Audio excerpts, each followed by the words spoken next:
Hey everybody, this is Carl. Welcome to Carl's Opinion Wednesday night, late night call-in show. And happy to be here tonight. And we got a lot of news to get to. And of course, we're going to be talking about President Trump's visit to Dayton, Ohio, and El Paso, Texas. Democrats couldn't keep politics out of it for a day. Even he said, "Look, let's keep politics out of it today. I want to visit the first responders. I want to visit the victims and the victims' families. I want to go to the hospital. Just let's keep politics out of this. Let's not talk about politics." He barely gets down off the plane, and there's Sherrod Brown and the mayor from Dayton, Ohio, and Brown is like jamming him up about, hey, we can do an assault weapons ban, do a background check. And he goes, hey, I just got off the damn plane. Give it a rest for a few minutes. No, I couldn't do that. And then, of course, Biden's out there giving a speech, calling Trump all kinds of horrible names while he's in Dayton, while he's in El Paso, meeting with the victims and the victims' families. And the first responders, you can see some of the pictures, we saw earlier today. Hey, Rocky, how you doing there, Rocky man? And, you saw that looks on the nursing staff and the doctors in the hospital and also the first responders and the victims' families and stuff.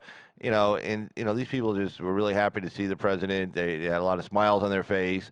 That's why they really couldn't say too many bad things about him today. They did though, and but the event didn't turn into a disaster. I mean, there was some protesters, some Trump supporters out there, but not a whole bunch. But then then even after he gets on the damn plane, he's nice enough to invite Sherrod Brown. He goes, hey, Sherrod, hey, do you want to go with me to the hospital and meet the first responders and stuff? He didn't have to do that. He didn't have to do that at all. He didn't have to bring a senator, or even the mayor. He could have just gone by himself. But no, he invites Sherrod Brown. Then Sherrod Brown holds a press conference and starts talking shit about the president. The mayor, she doesn't begrudgingly thanks the president, like somehow you're the cause of all this. Yeah, well, Dayton, Ohio, let's be very, very frank about that. Dayton, Ohio, the guy was a never Trumper. He was an anti-Trumper. He hated Trump. He even put on, after Trump was elected, this is really bad. He's a big Sanders supporter. He's a member of Antifa. He was trying to accelerate the cause of socialism to basically to get socialism you got to break down the structure of the United States right now, the free market economy, our democratic institutions, and of course they think our democratic institutions are fascist, so they got to get rid of those. They got to tear everything down and then build it back up. So basically, what he was trying to do was like a Charles Manson kind of thing, go into an upscale neighborhood, upscale bar, kill a bunch of people, and then start I guess either a race riot or something. I don't know. 4 of the 9 victims he killed were black people. So, I mean, it's like, leftists are generally racist, so, I mean, that's not a big surprise. I've always said, if you want to find a racist, find a white leftist, northeastern especially, Midwestern, northeastern white leftist, and you'll scratch the surface, you'll find a racist hiding, not even hiding, kind of just sitting there right underneath the skin. So, ipso facto, prove my point. Trump said, Trump didn't blame Sanders or Warren. The guy's a big Sanders supporter, big Warren supporter. He wanted to go there and cause a bunch of mayhem. But he's an idiot, and he got what he had coming to him, and he got killed. And I saw the video on that one, and if anybody hasn't seen the video yet, definitely recommend watching it because you can see him chasing the people like an asshole, and he's like he's making that left around the little outside eating area, heading into the entrance of the nightclub. He's going to go in there and just lay waste to anybody, everybody, who cares because he's an idiot. And then he didn't see the cops, off to his right, and the cops, they saw him. I doubt they even yelled halt, and they just opened, they heard the shots fired. They saw him chasing people with a gun. You don't have to yell halt at that point. Plus, nobody's gonna get upset with you if you don't. So, they just it looked like about 3 cops. They just opened up what looked like handguns to me, and you can see him bouncing back up, trying to get up after he's getting shot. And, that's why a lot of people always get mad at cops. So how come they fired so many rounds? Because, one, they don't know if they actually hit the guy. They see a lot of rounds going down range, and they, a lot of those rounds are bouncing off the cement and stuff. And, you can shoot really, really well at the range, but, shooting a live target, a moving target, in these guys were just at a remember they were running. They were running at a full clip. They had their gear on and they were running at a full clip from wherever they were coming from. So, they were out of breath. They're probably their arms are shaking. They're like, breathing heavy. So their balance isn't really good. It's not like you're at the range and you breathe right and then aim and then fire. No, these guys are like, ha, ha, ha, ha, ha, ha. They get there, they're pulling the gun, ha, they're drawing down on the guy and, they're, bang, bang, bang, bang, bang. But, they don't, that's why they keep shooting until there's nothing moving because they don't know. This guy was moving around a lot after he was shot a couple times. And again, he was wearing body armor, but the cops, they don't know for sure if he's wearing body armor or not. So in any regular shooting situation, not like this idiot, but any shooting situation, they would say, "Gee, how come the cops fired so many rounds? How come they kept firing? When it appeared the guy was down because just because he's down doesn't mean he's not a threat anymore. He's still a threat as long as he's still moving. He still got, especially if he got that gun on him." He can whip around and just, boom, boom, boom, boom, boom, and take a whole bunch of people out. So in cases you don't know if somebody's wearing body armor nowadays or not, you got to keep firing until there's no movement. And that's what they did here. They just kept firing, firing. Each of them probably emptied their magazines, my guess. Probably 15-round mags, if I take a guess, 17-round mags. So, they just kept going until, because he kept trying to look like he was trying to get up. He was shocked by the fact that those cops were there. He was just thinking he was going to, coward that he is. He wasn't looking to confront anybody with a gun. He was looking to confront a bunch of unarmed people. So there you go. But anyway, so I'll be covering that in a few minutes. But our lead story tonight is ICE raids net 680 illegal immigrants. And of course, the activists call it an act of terror. I don't know how that's an act of terror. They say, oh, they pick them up at their home or their place of work. Well, where the hell are you supposed to find these people? I mean, you can't go get them at home for whatever reason. You can't go get them at work. I mean, are you just supposed to wander? Are you supposed to follow somebody around and see where they go during the day, or what they do when they get off work? Like, are you supposed to catch them when they get off work, between getting off work and getting home, like on the commute or something? I mean, what are you supposed to do? I mean, if you have a warrant, and they had warrants for all these guys, you have a warrant for these people, and you have to go pick them up. You got to go where you can get them. Get them if they got them at the house. They say, oh, they took them in front of their children. Took them in front of their wives. And they get them at work, they say, oh, they got them at work. Well, I don't know what they're saying they got them at work. I mean, I don't know. I don't know what that's about. But, I mean, they're doing their job. And, they've had this plan for a few minutes, and they just went out and got them. The nice thing about it, I don't know who was able to keep this one a secret. I guess they talked to McClellan from Homeland Security and said, look, don't leak this. Okay? Because we're going in, and we don't want any problems. So nobody leaked it. They just did it, and there was nobody out there with their human hands and jazz hands and no, take them, oh, jazz hands, oh, no, jazz hands, oh, none of that shit. And nobody holding hands, keeping the ICE agents from getting to them. And, they just went into their job. They got 680. I think they had 680, somewhere around that same number of ICE agents. And, of course, they can't count on local law enforcement. Although I think they were in Mississippi in the South. They probably could have. And maybe that's part of why they didn't have any problems. I don't know, but we'll get to that. Well, let's get to that story right now. And it's a live call-in show. If anybody wants to call in, the phone number is area code 775-273-8970. If anybody wants to appear by vMix video call, like you've seen other people do in the past, like we've done on our panels, the vMix video call is available not just for panel shows, but the great Dirtbag did last night. Instead of calling in, he goes, hey, why don't I appear by video call, which I actually like better. I think it's better for the audience, for people watching, when they, instead of just hearing a voice, they can also see the person. That's my opinion, I mean, it's like watching a podcast versus watching, like a YouTube video. Same thing, listening to a podcast versus watching a YouTube video. Certain things you can do on that, and it's a little bit nicer.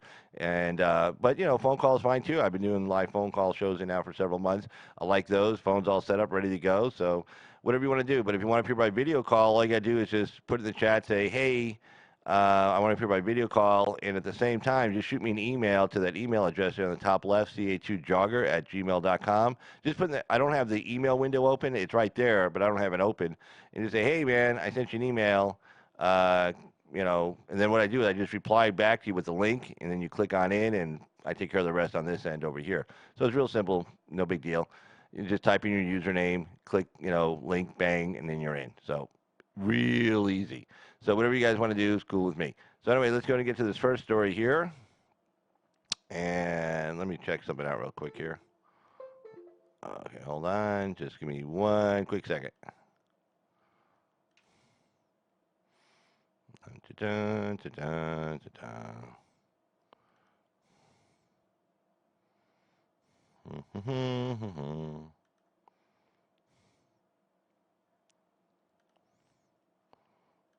All right.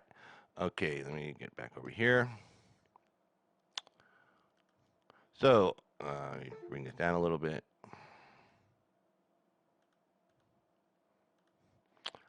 All right, ICE raids net 680 illegal immigrants. Activists call it act of terror. There's a guy being led away. This is from the Washington Times, Stephen Dayton.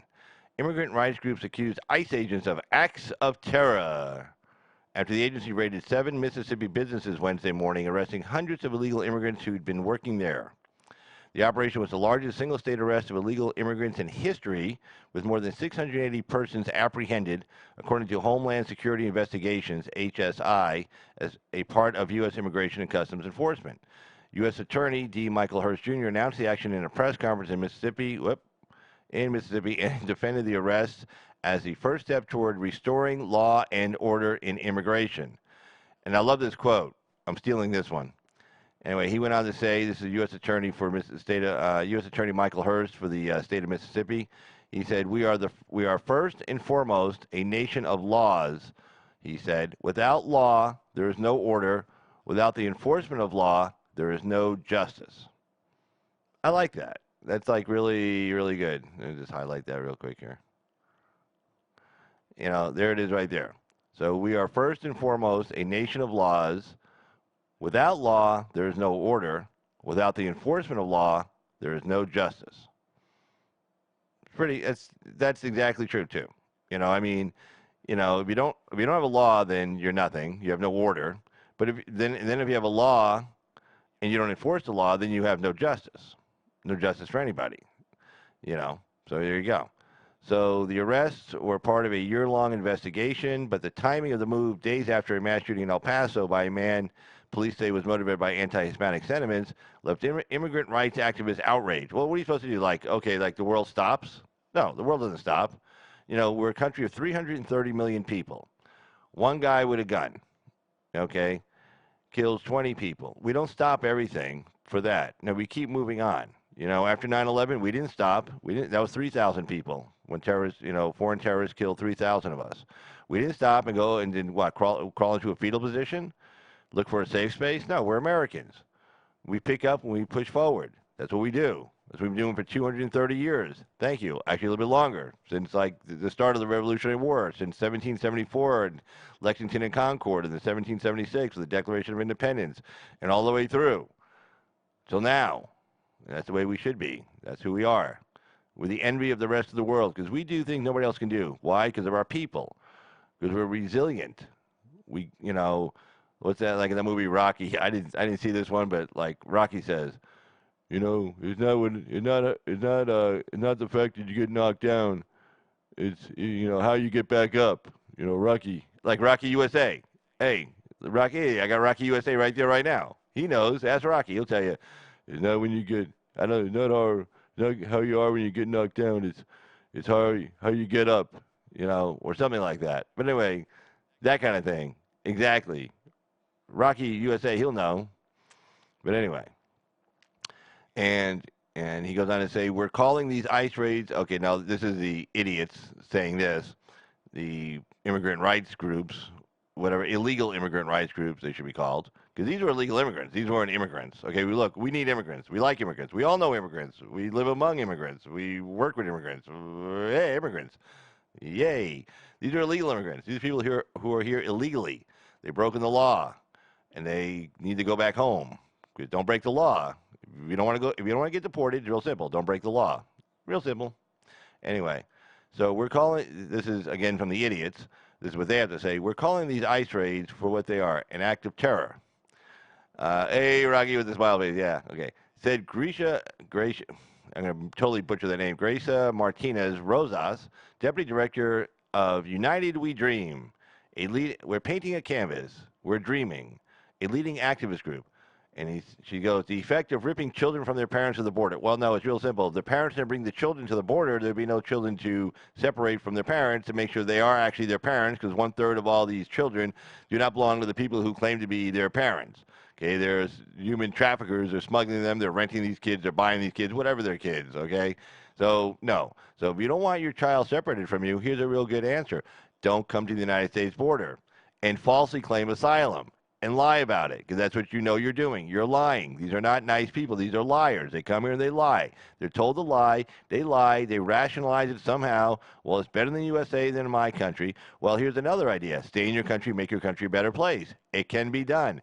Yes, it can be done if you try. I don't know. You got several $1,000 in your back pocket? I don't know. Why don't you donate to a local political party? Why don't you campaign in a local political party? Why don't you get involved? Why don't you be an activist? You come to the United States, you know how to protest. Why don't you protest down there? Hey, El Salvador, you just elected an anti-corruption president. He's like 37 years old, real young guy. Okay, Guatemala, they're doing a deal with the United States right now for a safe third country. Your GDP has more than doubled in the last 10 years. Crime has decreased in half in the last homicide rate has decreased in half in the last 10 years, and the murder rate is its lowest level in 15 years. Think about that. Stay in your country. Make it better. It's a beautiful place, you know. You can come here and live in the desert. I live in the desert. It's not beautiful. I like it, but it doesn't look like freaking El Salvador with all the trees and the rivers and the creeks and the streams and the animals and the birds and everything else running around. You know, it's not like that. So it's beautiful down there. Just make it a better place to live, and you'll be happy. Trust me. Then you open it up for U.S. tourists. Guess what? We come down there with our money. We spend money down there, and we buy stuff, and we stay at hotels, and we do all kinds of nice things. You're like, ooh, look at this. You know, Americans with money. Hey, you know. And we don't ask a lot when we get down there. We're not like European tourists. No, European tourists, they're different. They demand everything. We get down there, it's like, hey, you know what? Find us a nice place to lay out by the beach, you know, go on a hike. You know, we're happy. You know, that's who we are. So anyway, American tourists are the best tourists. Everybody says that. They're not demanding like Europeans, and they spend a lot of money. And they're generally pretty cool and laid back. So there you go. Just feed us. Like they're saying, just feed us, give us something to drink. We're happy. You know, we don't have a lot of needs. Okay. So anyway, let's see. Then see, there's a coalition for humane let's see, Humane Rights of L.A. demands that Democrats in Congress to strip funding from ICE. Yes, if you don't like the law, I know what you do.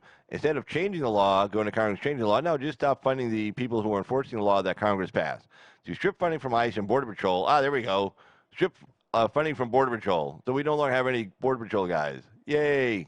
Right. In order to curtail enforcement. And then she goes on to say, rounding up people at work or home is an undignified way of treating our neighbors. They're not our neighbors, okay? They're illegal. They're criminals. They're people who are fugitives from justice. That's who they are. Now, and again, like, if you can't get them at work and you can't get them at home, what is the dignified? You know what the dignified way is? These people know they're here illegally. You know what the dignified way is? Instead of being taken like in the middle of a work day, and then your family's like, hey, what's going on? You just say, you get with your family, say, you know what, I've been here illegally, I've had a nice run of it, I'm gonna go turn myself in, let's get everything set up for you guys, so you're good to go. And that's really dignified. And say, I gotta go, and I'm gonna try to get back in line, I'm gonna try to do this legally, but I'm gonna turn myself in and say, hey. And then by turning yourself in, I'll tell you how this works in state court. You know, if you're like have a warrant for your arrest and you turn yourself in, man, that goes a long way to all kinds of good stuff. I mean, down the road, not like right away. I mean, they're not going to say, okay, you're not guilty, go home. But no, I mean, there's all kinds of things that are good for you. So, he gets with his family, makes plans, saves some money up, say, okay, like a month from now, I'm going to turn myself in, whatever. Then he goes down to the local, ICE office, says, hey, my name is so-and-so. You have a warrant for my arrest. I'm turning myself in. How are you? And they're like, oh, well, hey, thanks, man. That was really cool. And then, you start talking to these guys and say, oh, well, this guy was really cool. What can we do to help him out? I guarantee you. Trust me. These are you got to remember something. Half the people that work for Customs Border Patrol are Hispanics. Okay, so if an Hispanic guy walks in, it's like really cool. I mean, these people, what are they going to do? They go, oh, we don't like you. No, of course not. They're going to say, wow, he turned himself in. I wonder if we know somebody who knows somebody who knows somebody who can make a phone call, or maybe get him in like to the front of the line, or whatever. Who knows? Or get him in front of a judge right away. I don't know. And they go and testify, hey, this guy turned himself in. He's really cool. and whatever. But that would be there's your dignified way of doing things. But dignity starts at home. There you go, right? So dignity starts with the people who are here illegally, who know they're here illegally, who know they have a warrant out for them, and they just hide out in the shadows anyway and make us go get them and spend all this money. I mean, how much money this operation probably cost? Who knows? A lot. So anyway, so I said. So ICE, let's see. ICE said it had a 24-hour hotline available for people to call to find out if their family members were nabbed in the operation, to find out about potential deportation. Yeah, I mean, these people are not inhumane, okay? They have families too. And again, a lot of them are Hispanics, and a lot of them are either immigrants themselves or the sons and daughters of immigrants, or at least probably second generation at most, probably first generation. So they know the story, they know the deal. So I mean, they're not heartless people. They're doing their job, and we have laws on the books, and we got to enforce these laws, and we've got to keep our country safe, and we got to make sure we don't have too many people in here. We can take in only so many people and keep our economy moving in the right direction. So acting ICE Director Matt Albin said some of those arrested may be prosecuted criminally, while others are likely to end up with speedy deportations if they've previously been ordered removed from the country. He was asked about the possibility of illegal immigrant parents leaving children behind. I love this answer. And he said, right here, he said the situation with those arrested is no different than any state or local police action where an adult with a family can be arrested and jailed. Right. So in other words, a U.S. citizen, if you commit a crime and they're arresting you, say, well, they always say this anyway. They say, hey, what about my kids? And they say, well, you should have committed the crime, and your kids, we're going to have to figure out something to do with them. And if there's nobody to take care of them, they have to call CPS and get them involved. Hey, DA Archer, how you doing down there? Good seeing you down there in the chat. But so it's just like here. So they say, oh well, these, they're what about their families? What happens to the children? It's like, well, what happens to the children of U.S. citizens when they get arrested for committing a crime? Nobody seems to care about that, right? So same thing here. And I love his answer. So he said the situation with those arrested by ICE is no different than any state or local police action when an adult with a family can be arrested and jailed. But he said ICE does work with local officials to try to prepare for children who may end up in that situation. Right. They work with local officials, probably local DCFS, county DCFS workers, to say, hey, we're picking this guy up. We might have some kids at home. A lot of these guys are married or something, so we might have some kids at home. Go check it out. Make sure there's like somebody who can, like a grandparent or a wife or somebody who can take care of them. If not, they have to get taken to like a foster care situation or something like that. Same thing though for U.S. citizens; they get arrested. I've done a lot of those cases where the U.S. citizen gets arrested for a state crime and there's nobody to watch the kids. The kids get taken into DCFS custody. Same thing. You get pulled over for a DUI and you have your kid with you because you're an idiot. And they can't get a hold of anybody to come get the kid. Well, they have to call CPS. They call them at 2 o'clock in the morning, 3 o'clock. They have to come down and take the kid into protective custody. Because they can't leave the kid in the car. They can't leave the kid in the street. They can't put the kid in jail with his father. They can't do that. I mean, that's not too much to think about if you figure it out. So let's see. So some migrants have already been released back. And then here we go. But and in fact, he goes on to say some migrants have already been released back into the community for humanitarian reasons, usually on some form of supervision, such as an ankle map monitoring device. So you notice if they just followed, the instructions, kept their address current. Again, I was just in court today, in fact, on a similar issue, and my client had moved around. And she wasn't aware that she had to keep, and it was completely innocent too. She wasn't aware she had to keep informing the court. But you have to keep informing the court. If you change your address, you got to keep informing whatever court you're in front of your new address.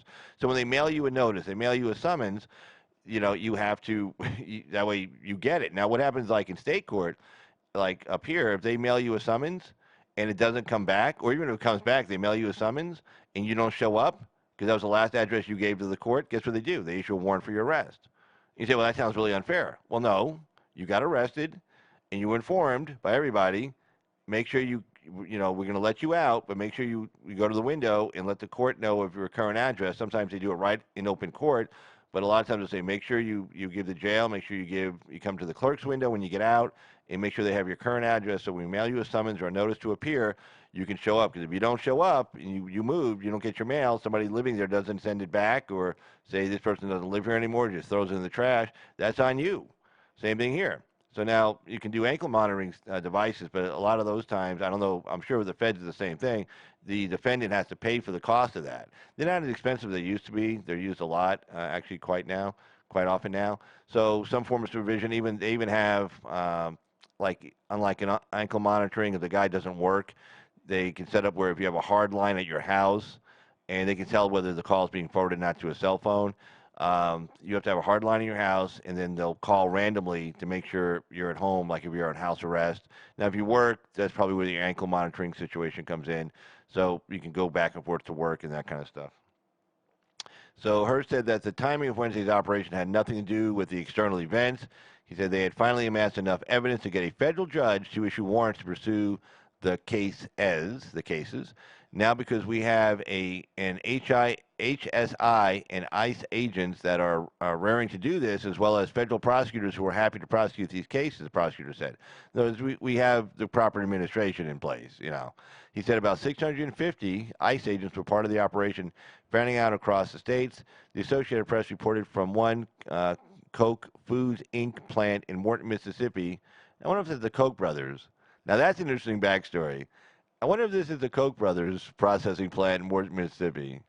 That would be, well, we're going to look that up. Let's see, Koch Foods Inc.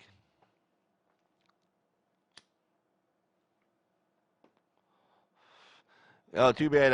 Oh, God, you know who'd love this story? The Great Dirtbag, if he was on. Because the Koch brothers, just teamed up with with George Soros and friends, against the Mercers, regarding this whole anti-free speech thing. Well, let's take a look real quick. Let's not leave this one hanging out there. So let's find out. Let me pull this back up. Koch Foods Inc. Let me pull the headline back up here. All right.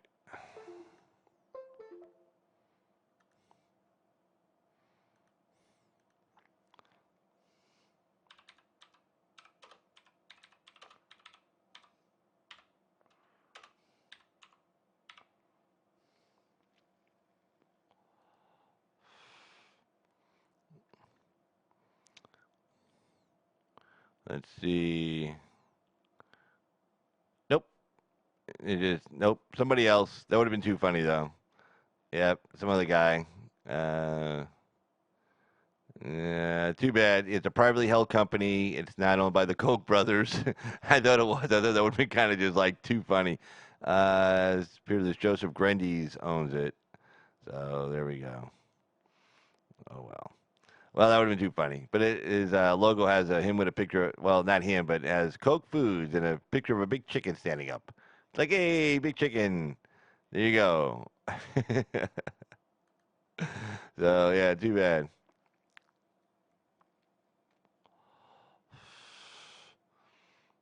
Oh, is Lee in the chat? Let's see. I saw it said doing great, Lee. Doing great, Lee. I don't see Lee down there. I don't see him. Okay. I think he said doing great, Lee. Compared to ICUK. Yeah, I think. Well, yeah, she did. In fact, forbidden. Yeah, Kamala Harris did in fact compare ICE to the KKK. Yeah. There you go. All right, let's get to the next story here.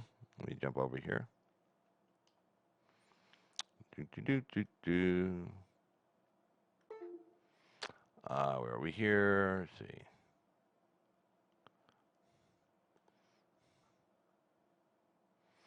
All right.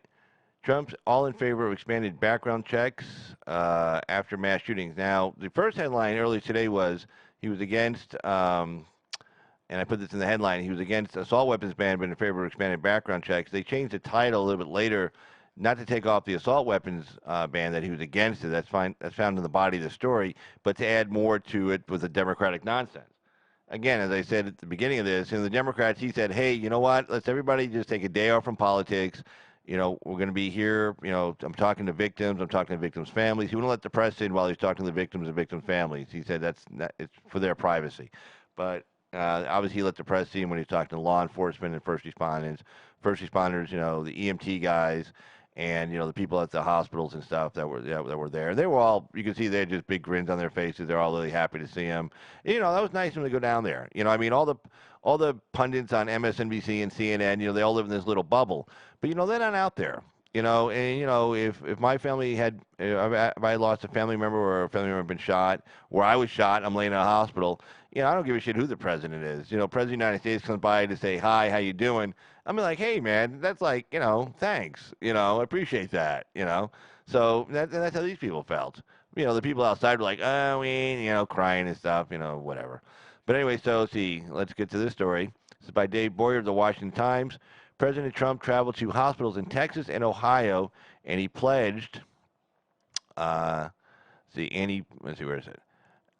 Wednesday, to console victims recovering from mass shootings that left 31 dead, and he pledged to advance gun control legislation, declaring himself all in favor of expanded background checks. Well, again, I've said it. Every gun I purchased I've had to go through a background check.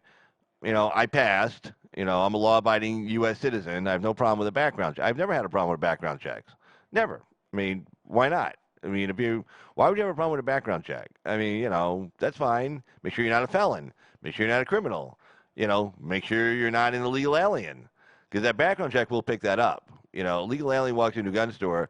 He may walk in with some fake ID, but that background check they're going to run on him. That's going to pull it up. That goes through your Department of Justice for your state immediately, and that's tied to NCIC and everything else. So that'll pick it up. But anyway, so with Democrats heaping more blame on the president for the shootings and some Republicans favoring new gun laws, Mr. Trump met with families, first responders, and law enforcement officials in Dayton, Ohio, and El Paso, Texas, where the scenes of carnage from last weekend have turned to public anger and demands for action. The president and First Lady Melania Trump met with several shooting victims in their hospital rooms. Trump said, "You had God watching," according to the White House. "I want you to know we're with you all the way." The president called it an amazing day filled with the love, the respect for the office of the presidency. Mr. Trump told reporters earlier in the day that he was working with congressional leaders in both parties on legislation focusing on more background checks for firearm purchases. He went on to say there is a great appetite for background checks. Again, I've never had a problem with background checks. I know people say it's the Second Amendment, but I don't have a problem with background checks. I never have, for like my entire adult life, since I've been involved in the gun control debate. Never had a problem with background checks. So he goes, there is a great appetite for background checks, Mr. Trump said at the White House. I'm looking to do background checks. I think background checks are important. The White House has invited internet and technology companies for a discussion on violent extremism online Friday. The meeting will include senior administration officials with representatives of a range of companies, a White House aide said. The session is expected to focus on violence, not on hate speech. While many Democrats are calling for a ban on so-called assault weapons that were used in both shootings, the president said, quote, there is no political appetite in Congress for a ban. And then he goes on to say, you have to have a political appetite within Congress. Trump said, I have not seen it with regard to certain types of weapons. Well, if he's smart, he won't sign anything like that. But he's just pushing it off on Congress. He knows Congress is not in session. Again, people are saying, the Senate should call people back. Nobody's saying for Pelosi to, kill her trip in Africa and Europe and probably Asia, her free trip, with all her stuff. She's not calling for it. I mean, she could have got on a plane and flew back here immediately. It would have been no problem. Do you see her back here? Do you see Omar back here? Do you see who else was with her? I think Clyburn is with her. Do you see them saying, we gotta get back to the United States right away? No, Nancy Pelosi. I love Americans. Trump is an awful guy. No, and she leaves Trump back here to do whatever he wants, and she's off on her free taxpayer-funded vacation. Okay, so there you go. Thanks, there, Miss Forbidden Information. Thank you very much. So let's see. Let's see. As he left Washington, but anyway, just that thing about Pelosi, I think was funny. She says, Trump is evil, Trump is this, Trump is that. And when this big shooting goes down, did she cut her vacation short? Nope. Did she cut her fact-finding trip? Fact-finding. I went to go fact-find about Africa. What'd you find out? It's still there. Thank you, Miss Pelosi. Anyway, you have to have a political appetite within Congress. As he left Washington, Mr. Trump said, now this is the great part, and then it shows you how stupid it gets really fast. As he left Washington, Trump said he wanted to focus on the heroic actions of the first responders and others and to quote-unquote, stay out of the political fray. Right. He says, look, I'm going down to meet these victims and these victims' families. People are grieving, and I'm going down to meet first responders who had to come out and deal with these tragedies, and deal with all this. I'm just going down to say, hey, I'm the president of the United States to let them know the country's behind you. I'm behind you. Whatever your state, local officials need down here, I got the whole federal government with me. We're going to take care of it. We're going to help you guys out. Whatever you guys need, we're here. And he's telling everybody, look, let's just stay out of the politics thing for today. Okay, just for today. Okay, can we have one day without politics? So the writer of this article goes on to say, Democrats seem determined not to allow that to happen. Well, of course not. They don't want him to have the optics of being presidential. And they, of course, just want to keep bashing on him. They want to keep this relentless, trouble up. Unfortunately for them, the Senate and the House are gone for the summer because, of course, they can't cut their vacation short. Yeah. But anyway, former Vice President Joe Biden said in a speech in Iowa, the shootings were proof. Well, he probably said it like this: the shootings proof Mr. Trump, the failed.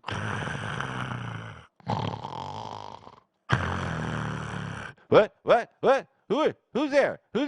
What? Who? Well, get off my lawn! Get off my lawn! Jill, help me! What's up? No, that's how Joe Biden probably really would have said it. But anyway, Joe Biden said in the speech in Iowa, the shootings were proof that Mr. Trump is a failed leader. Yep, we hate low unemployment. We hate a good GDP. We hate, holding the Chinese account on trade.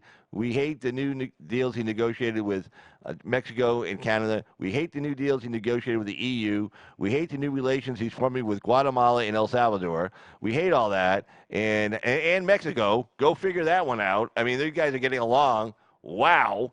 There you go.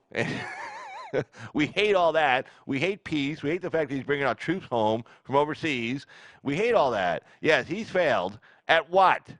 Okay, at what? At winning? Okay, what? What has he failed at? He won in 2016, and he did what he promised. We hate him keeping his promises on the Supreme Court. That's what he did. Okay, Obama got to put two liberal Supreme Court justices on the bench. Guess what? Trump gets to put conservative justices on the bench. That's how it works. Elections matter. Period. Anyway. So Biden says that stupid shit because he's an idiot. Oh, then blaming his quote-unquote toxic rhetoric for he incited, okay. Did he incite the guy in Dayton? Oh, no, who did that? Sanders? Sanders incited Sanders incited at least two shooters right now we know of. The guy who shot Steve Scalise and tried to kill all those Republicans on the baseball field, but for the fact that there happened to be two Capitol police officers there because Steve Scalise was the Republican whip, which entitled him to two Capitol police officers to be with him when he was in public. If they weren't there, that guy would have gunned down all those Republicans sitting on that baseball field. And that was a big Sanders supporter. So, okay, that's one guy. And now the guy in Dayton is a big Sanders supporter and a big Warren supporter. So Sanders is up, I'm counting two, okay, for Sanders right now. Is anybody blaming Sanders for his toxic rhetoric? We gotta raise taxes on the rich. Everybody, more taxes, more money for me. I mean, more money for the government. For me, I'll be the government. I'll take over. Yay! Anyway, that's him. So there's Biden being a fool. Then this is even worse. The guy, Trump, barely gets off the damn plane and he's getting jammed up to we got to do something. We got to pass some laws. He's like, hey, buddy, I told you I'm getting off the plane to meet with people. I told everybody no politics. And here's Mr. Sherrod Brown, who's the biggest nerd loser in the world. He ran for president, went nowhere fast, and he's an idiot. Sherrod Brown, he looks like this. Sherrod Brown, we gotta get something done. He's an idiot. Okay. So as Mr. Trump stepped off Air Force One in Dayton, Mayor Nan Whaley and Democratic Senator Sherrod Brown of Ohio, I mean, he's just off the damn plane. I was like, I'm coming to meet people. And this stupid mayor, this big fat pig, and I'm going to call her what she is, this is one big fat pig, okay? I doubt she's married. If she is, her husband's probably a loser, okay, because she's huge. Okay, I mean that woman looks like she hasn't skipped a meal. She likes people so much. I tell you what, eat half as much food and donate the rest of your money to help feed some homeless people. And I guarantee you, with her food bill, she could feed a whole lot of homeless people if even she just cut her bill in half, and she'd still be fat. Okay, but anyway, so Mayor Nan Whaley, you know what? This is too funny. I just saw this. Okay, I just called her a big fat pig. Look at her name. Okay, right here. This is the mayor. Whaley. That's her name. Now, some people's names just fit them. Mayor Nan Whaley. Whaley. Okay, so there you go. Oh, thanks for bidding. But Mayor Nan Whaley. Whale. She's a whale. Okay, she is a whale. Imagine that. She had that name and she grew into it. Because, she wasn't born fat.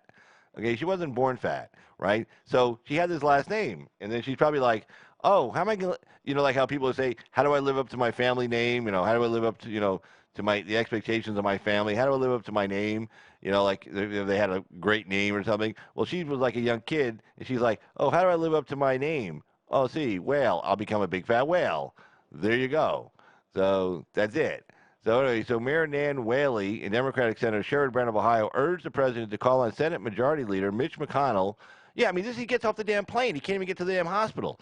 So they're like jamming him up. It's like, so here's Sherrod Brown of Ohio urged the president to call on Senate Majority Leader Mitch McConnell to bring the Senate back. Hey, call him yourself. They're like, you got his cell number. Well, actually, he's a little bit busy right now because he had a whole bunch of people over at his house screaming and yelling at him, calling for him to get killed, making fun of the fact that he broke his arm or something, and, it was really making fun of him. They were at his house.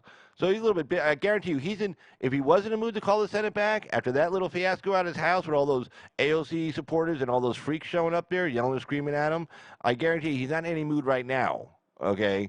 So I tell you what, Sherrod, you got his cell number, call him. Okay, he asked the president, call Mitch McConnell. Hey, you know what? He's Article 1, you're Article 1, I'm Article 2, I'm the president. You call him, okay? Urged the president to call Majority Leader Mitch McConnell to bring the Senate back into session this week to vote on a House-passed bill that would expand background checks on firearms.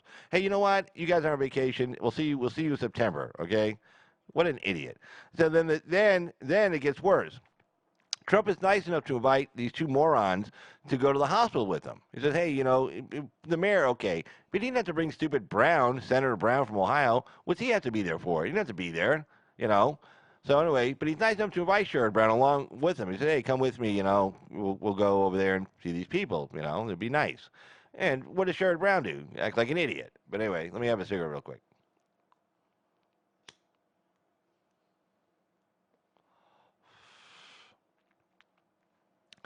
All right, so let's see here. Let's see. So anyway, so the two Democrats, then Sherrod Brown and Mayor Nan Whale, hold a press conference after the president's hospital visit with Mr. Brown describing how he repeatedly confronted, like, oh, I'm a big man.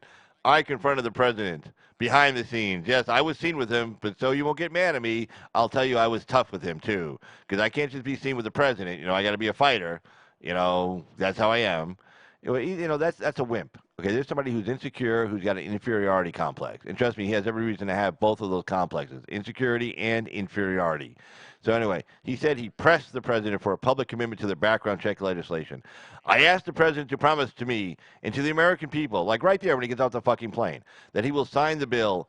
After he's spoken out in support of it with Senator McConnell, Brown told reporters, he only said that we will get things done. He's like, yeah, shut the fuck up. Like, I see, yes, I don't want, I was with him, but I don't like him, and I was there to fight with him. I was there to fight him because I'm a tough guy. I'm a fighter. That's me. I can't just meet with the president because, I don't want to be seen with the guy. Well, fuck you, then don't show up. You could have gone somewhere else. He got off the plane. He went to the hospital. You could have gone and done something else. But anyway, so the senator also asked Mr. Trump, here we go. Then he's got to jump all over something else. He goes to a whole other topic. Meanwhile, the guy's trying to focus on meeting with these people who just lost their family or got shot. They're sitting in the hospital. So then he also goes into this stupid Obamacare thing. So then he goes, and by the way, since we had nothing else to talk about, I also asked him not to repeal Obamacare. Oh, Jesus Christ. Really? So then the senator also asked Trump not to repeal Obamacare if he's concerned about treatment of mental illness for people who potentially have access to guns. It's like, okay, well, what else we can talk about? How about like the China trade deal? Hey, President, and while we're here, tell you what, let's talk about China, and what do you think about those tariffs? He's like, what the shit, man? We're going to the freaking hospital. Anyway, so at the hospital, Brown said the president told a group of more than 24 police and first responders that he wanted to give honors and awards to officers who responded to the shootings and kill the gunman before he can enter a crowded bar. And then, of course, Brown, of course, he can't just let the president say something. Hey, guys, great job. I want to give you guys some honors. I want to give you some guys awards. I want to help, I just want to say thank you. So Brown says, oh, no, I'm not going to let that happen. So Brown said he told the president in front of the group, the most important thing you can do for these police officers to take these assault weapons off the streets. Really? He's speaking for the cops now. Really? All right. It's like, hey, I got you here with me. I didn't get you here like to fucking open your mouth and say stupid shit. So of course he has to tell everybody that. Oh, see, I'm telling the president how it is. That's who I am. I'm Sherrod Brown. Maybe I'll run for president again. Hey, idiot. Anyway, so the mayor said she was glad that Trump. Oh, there we go. Then she has to say her stupid shit. She said, "Oh, I'm glad he didn't visit the city's Oregon Entertainment District where the shooting happened, because both pro-Trump and anti-Trump demonstrators were in the district during the president's visit." And then she goes, "I think it was a good decision for him not to stop in the Oregon district," she said. "A lot of people who own businesses in that district aren't interested in him being there." Really? She knows that. Really? She went down there and she took a poll. She goes, "Oh, by the way, you okay with the president coming here or not?" "Oh, no, no." She doesn't know that. She doesn't know that. Yeah, I'm sure they'd all be pissed off. The president showed up with a whole group of reporters who are looking to get something to eat and something to drink. I'm sure all those little bars and restaurants down there would have been really, really pissed off with their president showing up and bringing like 10,000 people with him to their districts and to their businesses. I'm sure that would have been a bad idea. Right. Idiot. Okay. So anyway, she goes on to say, of course, she has to say that she just met with a guy 10 minutes ago. And he's on a plane going to El Paso. His talk can be very divisive, and that's the last thing we need. The people of Dayton are waiting for action from Washington. Hey, fuck you. You know, that's what I would have said. Fuck you. And then she added grudgingly, like I can just imagine that big fat pig, kind of moving her body, jiggling around. I think the victims and the first responders. Oh, anybody got a sandwich? Where's my sandwich? Hey, you, where's my sandwich? I think the victims and the first responders were grateful that the President of the United States came to Dayton. Oh, that's so nice of her.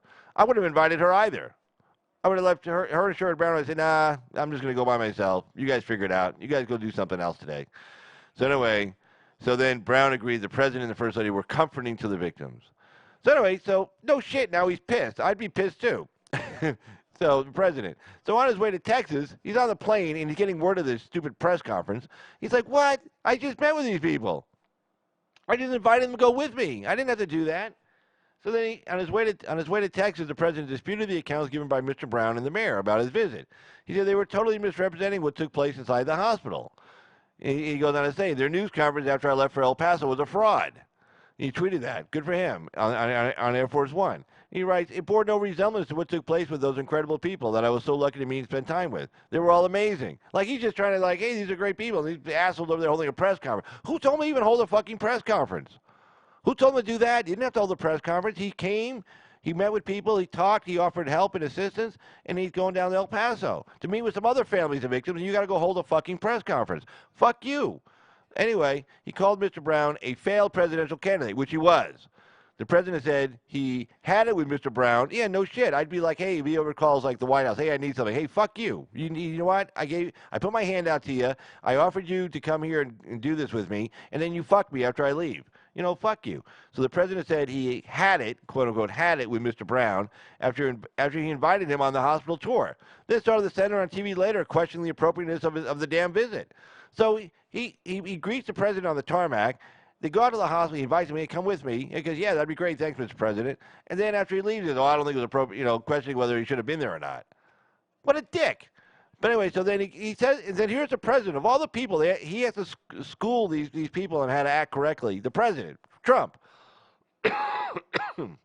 Excuse me. He goes, they shouldn't be politicking today. Jesus. I mean, he actually, think about that. You're really bad off when President Trump is the guy to tell you not to be politicking. I mean, that's how bad you are. I mean, Jesus. They shouldn't be politicking today, he told reporters later. They're very dishonest people. Yes, they are. They are. The White House didn't allow journalists to accompany the president into the hospital, saying it wanted to respect the privacy of the patients. Yeah, thank you. So instead of, again, the focus goes, here's the deal with that press conference. The focus goes away from the victims, which it should be on the victims, right, and their families. So Sherrod Brown and Mayor Whale decide, no, we don't want people to be thinking about the victims and caring about them and what we can do to help them and stuff. No. We want this to be about us. We want this to be about bashing President Trump today. No. Forget these victims and their families and stuff. No. We want to just have an opportunity to bash Trump. So we're going to hold a press conference. They shouldn't have held a press conference. They should have said, thank you. Hey, thanks for coming. That was great. Really appreciate it. Everybody really appreciate it. We appreciate it. Thank you. And that's it. And then no press conference. But no, they got to get some digs in because why not? And then in El Paso, this gets even better. Veronica Escobar. Veronica Escobar. We covered this story about 3 weeks ago. She was the one. Okay, here's the deal. Okay, the asylum claims for people. Okay, right now we have the deal with Mexico, and Mexico's really nice. Thank you for doing this. It was kind of cool how they worked all this out. Now they did it under the gun a little bit because they don't want to get the tariffs, but sometimes you got to push people in the right direction, and it works out. But anyway, as we talked about last night, they're down 45% on people crossing the border from May. The May numbers were 132,000. Trump does that deal with Mexico. They say no problem. We'll hold them. Don't tariff us. He says, yeah, okay. I won't tariff you. They send about 20,000 troops around. They're arresting people, and they also say, okay, we'll let Spanish-speaking asylum seekers stay in our country, but they have to speak Spanish. We can't be dealing with anybody who speaks French or anything else, okay? They have to speak Spanish so they can assimilate a little bit while they're here, get a job. We don't need translators. They don't cause any problems. And we said, okay. So anyway, so these people go and meet with ICE. They make their asylum claim when they're speaking Spanish. They have them on tape. And they're saying, okay, now go wait in Mexico. You speak Spanish. Have a nice day. So what this Representative Veronica Escobar from El Paso, she took over Beto O'Rourke's seat. She was having her staff go down into Mexico where these people were waiting, to have their asylum claims adjudicated, waiting in Mexico, which is the deal we have in Mexico. They can stay there. And she was having them go down there and then telling them to lie, to go back through the line and say, I need asylum, and say they don't speak Spanish. I don't know. She maybe taught them a couple of words in English or something. I don't know. But anyway, so sure enough, and one of these kids actually had a letter from the congresswoman's office on her letterhead in his pocket when he pulled it out of his pocket. They go, "What's that?" And they it's from the congresswoman, and so they're looking at investigating her right now because that's like aiding and abetting committing a fraud. Because they're actually taking a step to commit fraud, so on her staff and potentially on her. So sure enough, so these people go back in and they start speaking to ICE and they say, "Oh, we don't speak Spanish," and I don't know what language they're speaking. And then the ICE is like, "Wait a second, we interviewed you. Here's a tape of you speaking Spanish to us." And they started investigating, and sure enough, they found this congresswoman. That's this idiot here, Veronica Escobar. Just highlight her name here. There we go. Hold on. Well, grab some water real quick.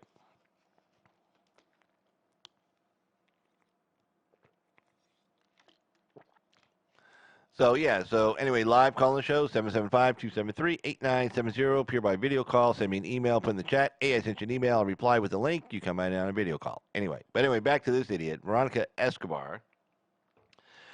Anyway, so that's what she was doing. So anyway, Veronica Escobar snubbed an invitation from the White House attending, and instead she attended a rally where attendees chanted for a ban on assault weapons and for Beto O'Rourke. Yeah, like he has no chance of getting the nomination. Are you kidding me? First of all, he's got to get past Kamala Harris just to get anywhere, and she ain't letting him get past her. That's not going to happen. So anyway, former El Paso congressman and presidential candidate Beto O'Rourke, whose name isn't Beto. I don't care. You can change your name. I mean, I guess I can become Carlos instead of Carl. Carlos's opinion, and people say, "Oh, you're Spanish." They're like, yeah, aren't I? Aren't we all a little bit Spanish?" But I mean, his name is what? James Francis O'Rourke. I mean, it's like something out of like Going My Way with Bing Crosby from like the 30s. These Irish people in New York City or something. I don't know where the Westies were. Anyway, James Francis O'Rourke.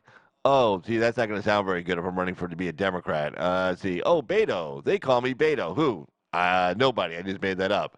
But anyway,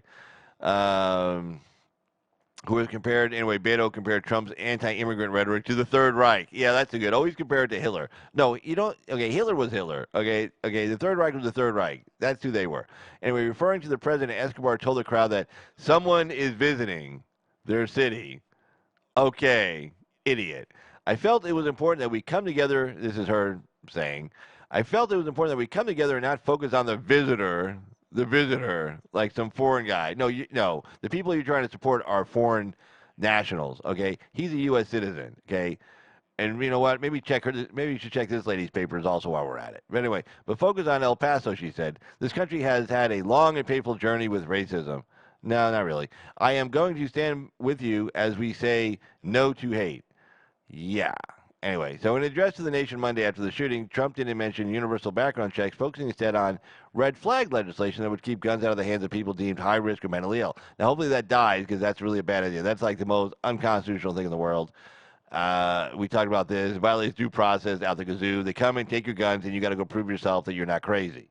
That's the most insane thing in the world. I mean, Second Amendment is really tough. I got a good article on that. Kind of actually, I think it was Judge Napolitano wrote an article today. It was pretty much mirrored exactly what I said last night, that the Second Amendment was not written to protect people that go hunting. The founding fathers did not sit around and say, "Gee, we're only going to put 10 amendments to the Constitution in, no, call them the Bill of Rights. Only 10 of them, and one of them is to protect people that go hunting." No, that's not what that was about. Okay, so anyway. Focusing instead on red flag legislation that would keep guns out of the hands of people deemed high risk. Hopefully that goes nowhere fast. Anyway, following last year's mass shooting in Parkland, Trump edged toward endorsing background checks, calling them common sense measures that protect the rights of law-abiding Americans. But after meeting with officials from the NRA, he didn't push for legislation. On Wednesday, the president didn't specifically refer to a longstanding proposal by Senators Patrick Toomey, a Pennsylvania Republican, and Joe Manchin, a Democrat of West Virginia, for expanded universal background checks. Trump did emphasize gun control in the context of preventing mentally ill people from owning firearms. He said, "I don't want to put guns into the hands of mentally unstable people." I kind of agree, but we got to know who they are first. I mean, you can't. It's not like that Tom Cruise movie, like Thought Crime. Like we're gonna punish you for something you haven't done yet, or we're not sure you're ever gonna do, but we think you might. It's like, so we're gonna take away a constitutional right that you have, the Second Amendment, the right to keep and bear arms. It was very important to the founding fathers, by the way. Excuse me a sec.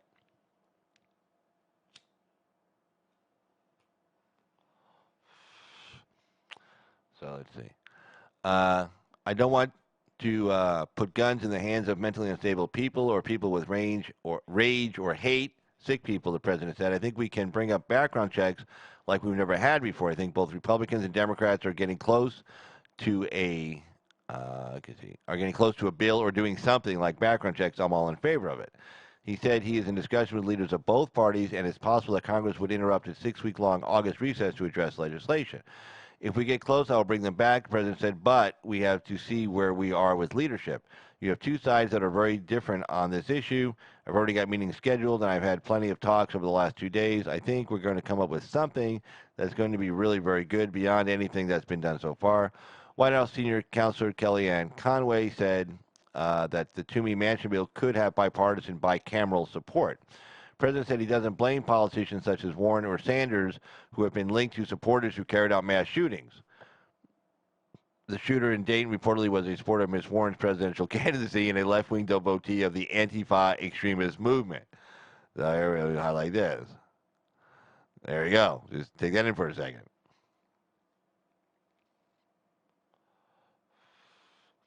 So the shooter in Dayton reportedly was a supporter of Ms. Warren's presidential candidacy and a left-wing devotee of the Antifa extremist group.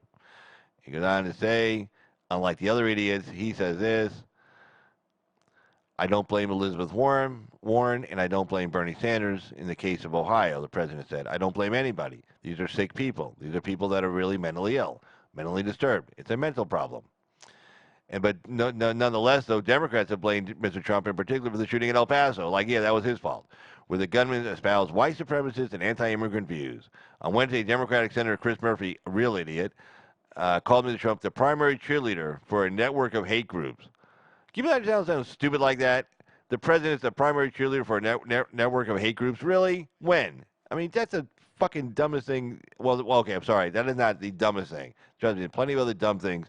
Morning Joe was saying, if you're a Trump supporter, you're a white supremacist. Hey, I'm a Trump supporter. Guess what? Everybody knows me. I'm not a white supremacist. Okay, so cut the shit already, Morning Joe, you idiot. And get over the fact that he outed you and your girlfriend there for committing adultery on your each and respective spouses. And since you were in a false state, you end up having to pay a shitload more money to your wife and to her husband to get out of those marriages so you could go right into the sunset and have, disgusting, ugly sex. Anyway, so Trump responded, I am concerned about the rise of any group of hate, whether it's white supremacy, whether it's any kind of supremacy, any other kind of supremacy, yes, whether it's Antifa, whether it's any group of hate. I'm very concerned about it, and I'll do something about it. Right, it's not just, there are a couple of moronic white supremacists out there. They do have some kind of a mental problem. But there are other ethnic groups that claim supremacy. They claim their race or ethnicity is the best, is better than anybody else's. And then, of course, you got Antifa running around. That's just one big hate group. So then he says, I don't think my rhetoric does at all incite violence, the president said. I think my rhetoric brings people together. Totally agree. See, I agree. It brings us together. Anyway, Mr. O'Rourke, a back-of-the-pack candidate for the Democratic presidential nomination, has been particularly harsh on Mr. Trump's anti-immigrant rhetoric, saying the president has, quote-unquote, given people permission to commit. This is great. O'Rourke says this stupid thing. O'Rourke said the president's rhetoric has given people permission to commit mass murder. That's the dumbest fucking thing in the world. Okay, God, it's like a bidding war with this. I mean, Monday, Tuesday, today, I mean, it's unbelievable. My critics are political people. This is Trump says. My critics are political people. They're trying to make points. He understands. In many cases, they're running for president, and they're very low in the polls. Beto O'Rourke. As much as possible, I've tried to stay out of that. I think we have toned it down. We've been getting hit left and right from everybody. Among those who accompanied the president in Dayton was Representative Mike Turner of Ohio, Republican, whose district includes the city. The 9-term lawmaker with a 93% rating from the NRA came out this week in favor of an assault weapons ban and limits on ammunition magazines. That's stupid. Don't do that. His daughter was across the street from the shooting site. Stop acting like a, well, I don't want to say it, I get in trouble. Stop acting like a woman. Stop acting all emotional. Be a man, okay? Jesus, that's not how you make laws. Something bad happens. Oh, make a law. No, you think about it, you deliberate, and you figure out what's the best thing to do. That's how it works. That's how it works in a republic. That's why we've been here for 230 years, okay? Anytime somebody acts impulsively, bad things happen. You look through our history. Anything bad has happened in this country because somebody acted impulsively. Trust me, okay? You got to have high impulse control. If you have low impulse control, please don't be running this country. Please don't be passing laws. Anyway, see, one measure approved by the House this year would expand background checks to all gun purchases. Good for them. Again, I have no problem with background checks. Every gun I bought was bought, at a federal firearms dealer, primarily a storefront, a gun store, and I had to submit myself to a background check. In Nevada, we have instant background checks, which means there's no waiting period. Like I think Clark County, I don't know, I think they hold your gun for 3 days. I don't know, something stupid. But up here, like in most of the state, it's an instant background check. You submit, you write all your information out, they check your license and all that. They shoot it up, zip, over the internet. Hey, we're on the internet right now. You can use the internet. You can use the internet for, hey, here's something. You may not know this, but you can actually use the internet to do something else other than just to watch Carl's Opinion YouTube channel. I know everybody on the site thinks the only thing I use the internet for is to watch Carl's Opinion YouTube channel. But you can actually use it for other things like conducting background checks from like a store to the Department of Justice.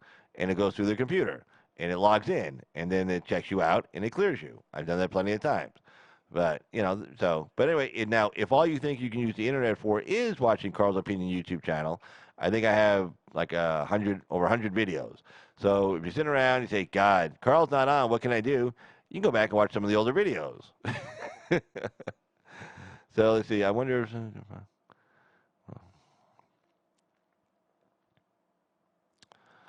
Yeah, D.A. Archer, that's a good point. Yeah, I mean, I got a story coming up here. In fact, let's see. Let's see.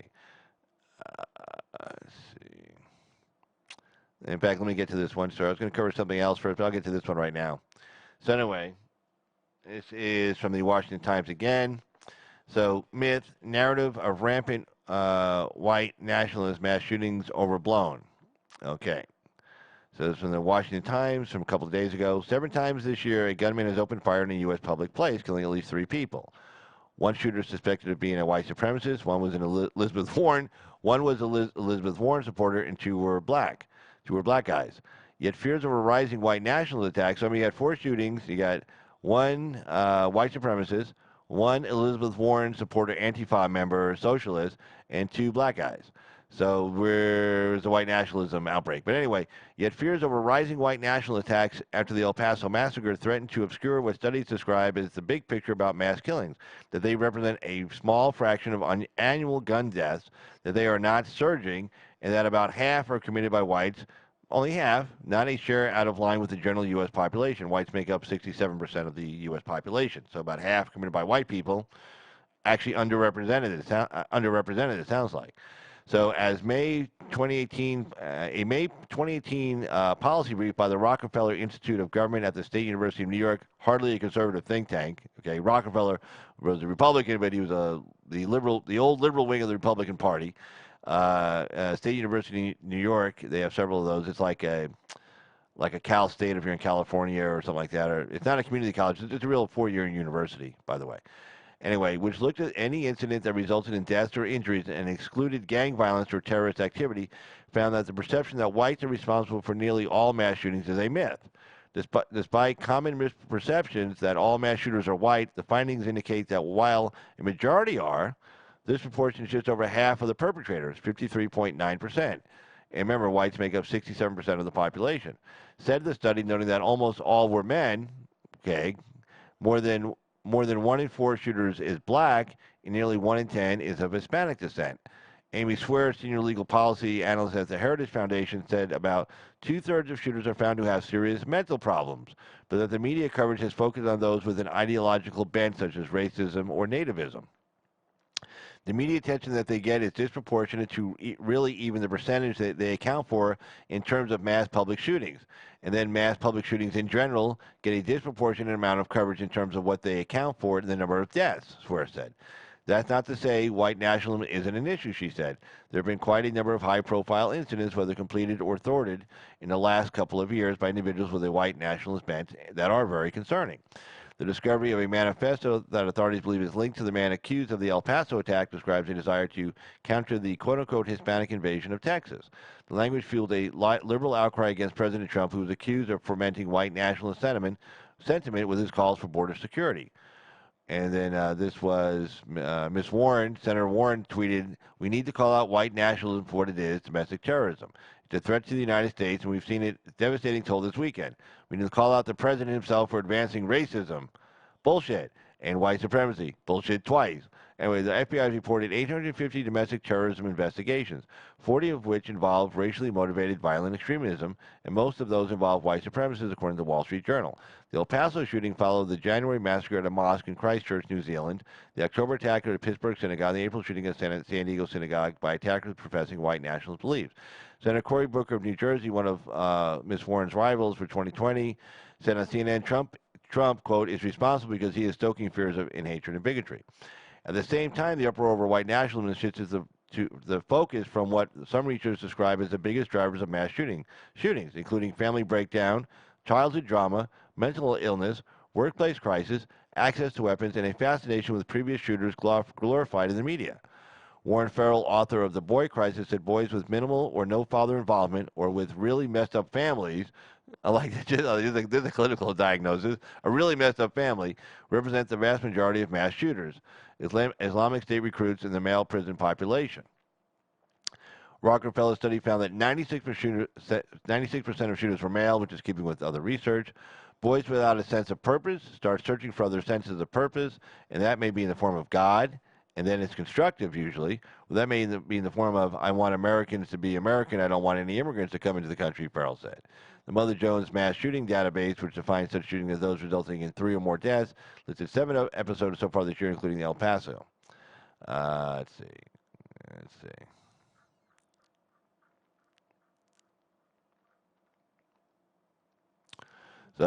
So that's a myth. Okay, it's not like all over the place. 53% when white people are 67% of the population. No. Now, if it was like white people are 67% of the population and they accounted for 98% of the shootings, okay, then maybe we can have a conversation. But it sounds like we don't even need to have that conversation just now. Let's see here. Oh, I want to touch on this story real quick because this is kind of an in-your-face European Union and Trump kind of shit. But anyway, this is kind of cool. Anyway, Pompeo, U.S. is eager for a free trade deal with post-Brexit Britain. So the nice thing about this is that, the EU saying, oh, well, remember, talk about foreign interference in an election. Obama went over to Britain before they were voting on Brexit. It says, well, you better not vote for it because we're not going to do any deals with you if you vote in favor of Brexit and leave the EU. You're going to be waiting in the back of the queue, being all cute because like the queue is whatever, some English British talk. I don't know. But like the queue, you're waiting in the queue, like we do here. We say waiting in the hopper, waiting in the queue, waiting for the next story to come up. So he said that to them. So there was some foreign. He was trying to interfere in the British election. He was a foreigner. So anyway, he said that to him. But guess what? Trump is getting along really well with Boris Johnson, which was a lot of people think that's why Boris Johnson won, because people say, hey, look, we need some friends fast, and we need like the biggest friend out there. We need like the biggest consumer, driven country in the world out there to be on our side, because we're leaving the EU, and they're hoping we go down to the toilet and we go down in flames, because we don't have any trade deals with the EU anymore after we get out of after we do this Brexit deal and leave the EU. So Trump's always said, "Oh, I want to talk to these guys." So there's a British guy on the left, there's Pompeo on the right with a big smile on his face. So Pompeo said, "Yeah, we're eager for a free trade deal with post-Brexit Britain." Something like I think 47 Republicans signed off on saying, "Yeah, let's do this." And it's like the EU's like, "Oh, yeah, because we'll do a deal with them." And trust me, whatever deal we do with Britain will be better than whatever deal the British had with the EU. Now, it's not going to be so great for us because we're the big guys, and we may have to give something out, but it's give up a little bit of something for to help out these guys. They're becoming sovereign again, and they made some big mistakes in joining this stupid thing to begin with. I mean, Margaret Thatcher would never join this thing. I mean, that would never happen.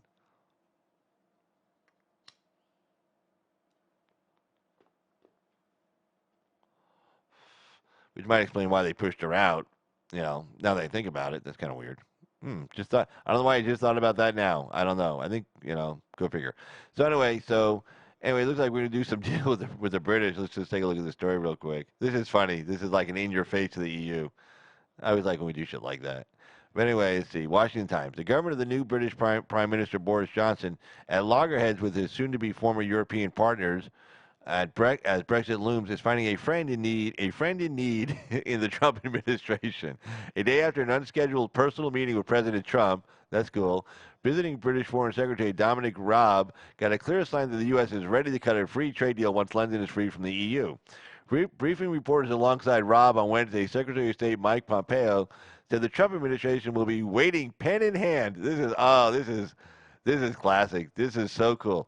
Pen in hand to sign a trade deal with the United Kingdom once Brexit is completed, now set for no later than Halloween, October 31st. And Pompeo says, we support the United Kingdom's sovereign choice, however Brexit ultimately shakes out, Pompeo said. Anyway, Mr. Trump, a supporter of Brexit, who has repeatedly praised Johnson, has dangled a free trade deal with the United Kingdom as his parliament struggles to fashion an acceptable Brexit deal with the EU. 45 Republican senators, well, that's pretty cool, only 53 of them, 45 Republican senators signed a letter to Mr. Johnson expressing their willingness to back a bilateral trade deal. Oh, man, these guys must be jumping up and down. Because this guy's gonna need some help. Okay, we're gonna help this guy. We gotta help this guy a little bit. Okay, we help people all around the world. We gotta help the Brits a little bit on this one right now. Okay. Hey, information man, how you doing there? Right there. Let's see. Dink dink. Dink dink dink.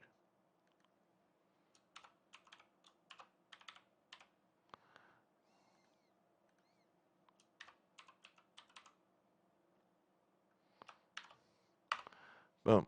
But yeah. So I mean, we're gonna have to help out the Brits a little bit here because I mean that Brexit deal was right before the 2016 election when Trump got elected. It was that same kind of populist movement going on.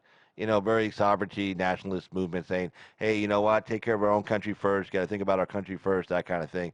Think about your citizens, your country first. The Brits are like, hey, we got to think about the British citizens first. The United States, we got to think about U.S. citizens first. Brexit comes through shortly after Trump gets elected. So now the Brits are getting out of Brexit, but are doing that Brexit thing. They're getting out of the EU, but the EU is going to is going to make it really hard for them, so they fail. So they come having to crawl back to them and have to get some shitty deal from them. So we got to help out Boris Johnson. We got to help out the Brits a little bit here, and say, hey, you know what? We're going to help you out so you don't fail, you don't fall flat on your face, and you can go on and do great things, and then the EU can get fucked. And the nice thing about that is we got Poland and Hungary, a lot of people in Eastern Europe ready to do deals with us. You got the people protesting in France against Macron for being in the EU and being a globalist. So maybe we can start splintering some of these people away from the EU. That's only going to benefit the United States. The EU does nothing for anybody. Okay, it's not a protection against the former Soviet Union, now Russia. That's what we have NATO for. The EU is just they formed the EU because they saw that uh, with Russia at the time and China coming up, the United States, they wanted to form a big trading bloc so they'd have more negotiating leverage power at the negotiating tables with different countries. But all it's done is just put like pretty much control from Brussels upon all these different countries, and these people in Brussels just tell you what you have to do, and that's it. So, and also they forced Britain to take a bunch of refugees in as well. That's destroyed their country. They're not having fun with that. So we're gonna have to actually help out. And then one of the skeptics was Larry Summers. Larry Summers is a former economic advisor for Barack Obama, the guy that brought us 1.5% GDP growth in 2016, and he said when actually GDP went up to over 3%. Prior to that, he goes, "Well, there's no data to support that it's going to go over 3% for that one quarter, those couple of quarters," and then it went over it. So I don't know what he wasn't looking at any data; he was just talking shit. So anyway, so screw him. But okay. Let's see. Let's get to the next story here. Anyway, live call-in show, 775-273-8970. Where are we at?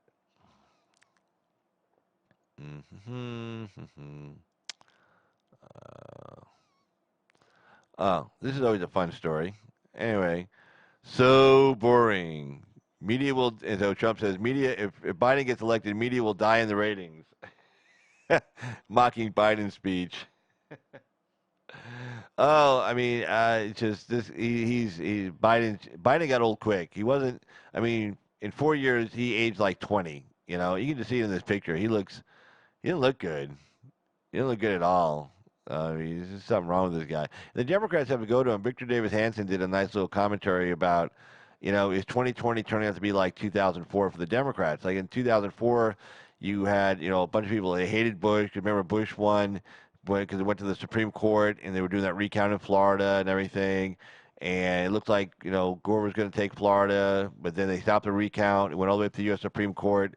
And the U.S. Supreme Court ruled that no, Bush wins, Gore loses, and the Democrats are really pissed off. I mean, like, we hate Bush, and all these sayings and stuff. Well, I forget there were some sayings. I'll look them up, but there were some sayings about Bush at the time, and so the Democrats are looking for somebody to beat him. So anyway, Howard Dean shows up. Of course, he's far left, and you got Carol Mosley, she's far left. You got Al Sharpton was running, he was far left, and then of course Dean, he's far left. And your business Democrats, your corporate Democrats were afraid. They're like, oh shit, hey Arena, how you doing down there? I see you down there. Let's see. Oh.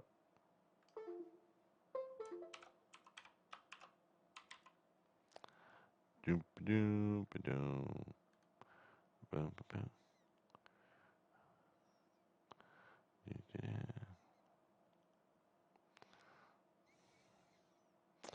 But let's see.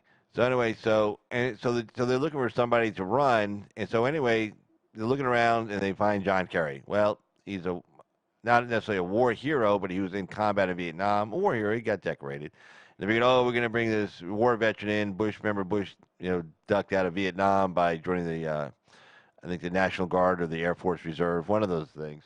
So they said, we'll bring a combat veteran from Vietnam. We're going to run the tables. And, they figured Kerry didn't have a lot going on in his past. There wasn't a lot to go after him on. But, so they felt like Kerry was hey, Jervis, how you doing there, Mr. Jervis? But anyway, they felt, Kerry would be let's see, they figured Kerry would be a safe choice. And then, of course, but Kerry was like stiff as a board. He was a terrible campaigner. And of course, the problem he had was a lot of the Democrats were against the Iraq War. This is 2004. They started the Iraq War in 2003, March of 2003. So a lot of people were against that. And then unfortunately for Kerry, he voted in favor of the authorization to the president. So of course, his line was dumbest thing in the world. Well, I voted against it before I voted for it. Or he said, yeah, I voted for it, but I didn't think the president was going to fuck it up so much. I mean, sorry, you voted for it, okay? And then he picked Edwards to be his VP candidate. And of course, Edwards voted for the resolution as well. And so they really couldn't hammer that one home, an anti-war message, because they had voted for the damn authorization for use of force by the president to go into Iraq specifically. So they couldn't use that. And then, of course, Kerry got swift voted. It was opposition research, kind of like the opposition research used against President Trump, the whole Russia thing. Except this had a little bit of truth to it, but they kind of what they said like if you got three Purple Hearts in Vietnam, you're allowed to go home. Well, he got two, and the third one was when he fired an M40 grenade at the enemy in a combat situation, and like it hit a tree. It detonated before it was far enough away not to hurt him. It blew up too close to him, and he got shrapnel in his body, and he claimed his third Purple Heart, and he went home. Then, of course, he threw his ribbons over the fence and all that mess. So he wasn't really a true combat hero, so that wasn't really good. And they swift a bunch of people who worked with him said he was arrogant, stuck up, an asshole, which kind of went along with his personality too. He's a rich kid who's in a private fraternity up there in like Yale, I think, or no, Princeton, if I'm not mistaken. Maybe Princeton or Yale, one of those Ivy League schools. He's just an asshole. So anyway, he couldn't really get off the ground. The whole question: who'd you rather have a beer with? George W. Bush or John Kerry? They went with George W. Bush. George Bush ended up winning the 2004 election. So anyway, so the big story is, well, the Democrats do the same thing in 2020 they did in 2004. Go with someone safe, not go with someone on the left. Because they know the Democrats are like, the donors especially, they're like, hey, if we go with one of these like a Harris or a Warren or a Sanders, or Buttigieg, we're gone. We're finished. We're going to lose. Okay. So even though Biden's like, on his deathbed almost, they're probably going to go with him. But anyway, Trump was making fun of him being so boring and immediately die in the ratings. So let's take a look at this story real quick. Yep. There we go. President Trump warned media outlets Wednesday that they could go extinct. They could go extinct if former VP Joe Biden is elected president because he's so boring. That's funny. Hold on a second. Let me check something here.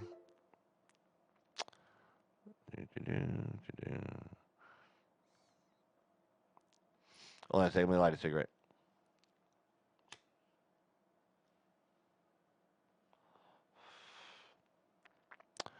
All right.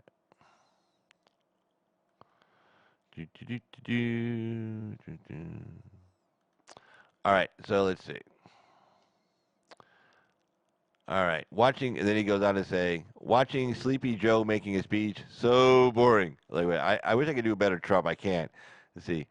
Let's see. So boring. I can't do Trump. Okay. I do better Sanders and Biden, actually, than I can do Trump.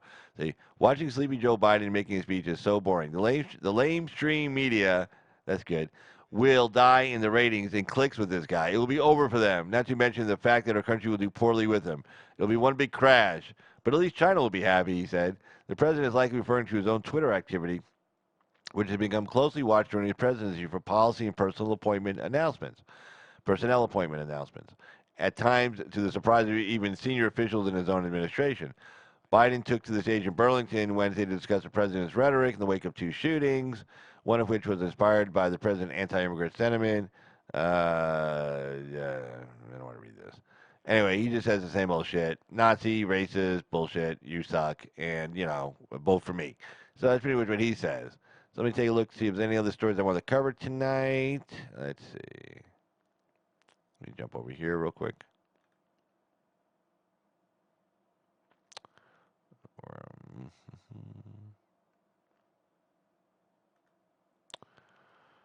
Boom, boop.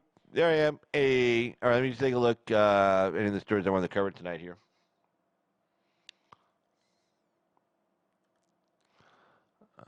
Da, da, da.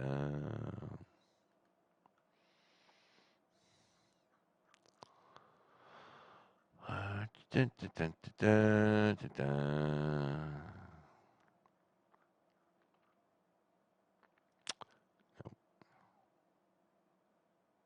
Oh.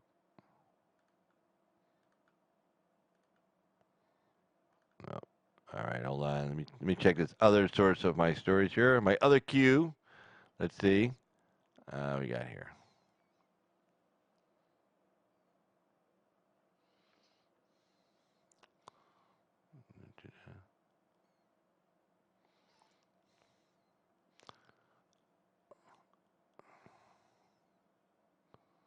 Oh, here we go.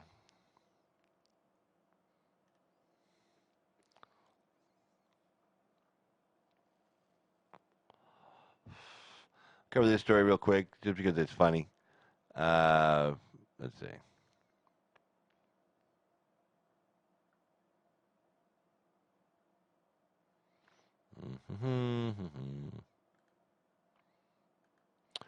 All right.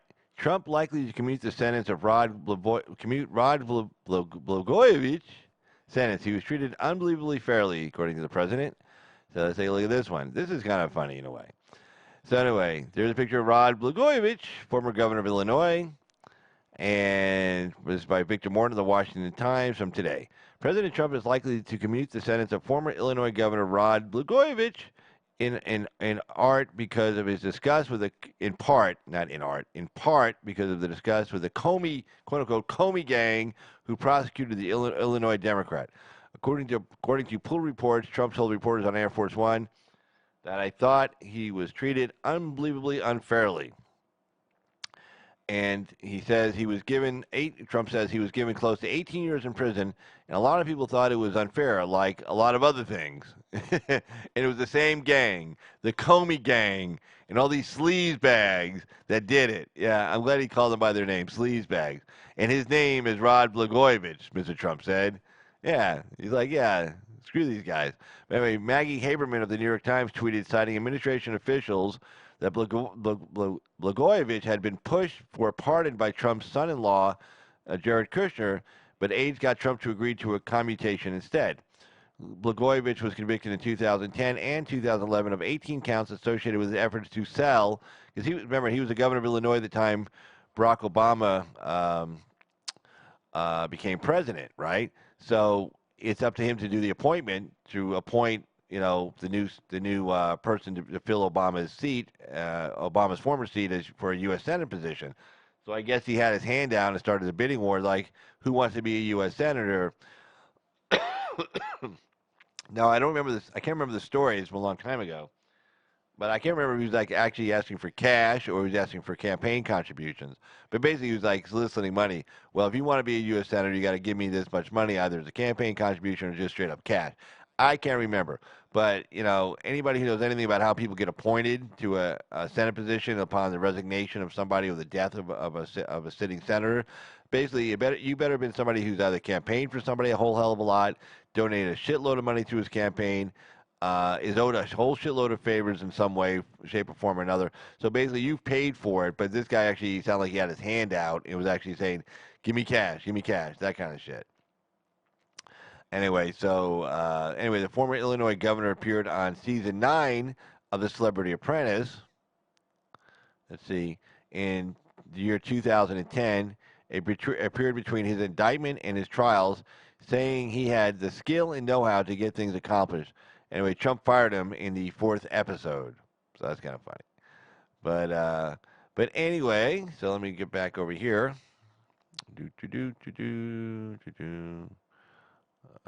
Let me try this thing. What is this thing? Well, that's kind of cool. Let's try that again. Hey, see, that's kind of cool. I thought it was kind of cool.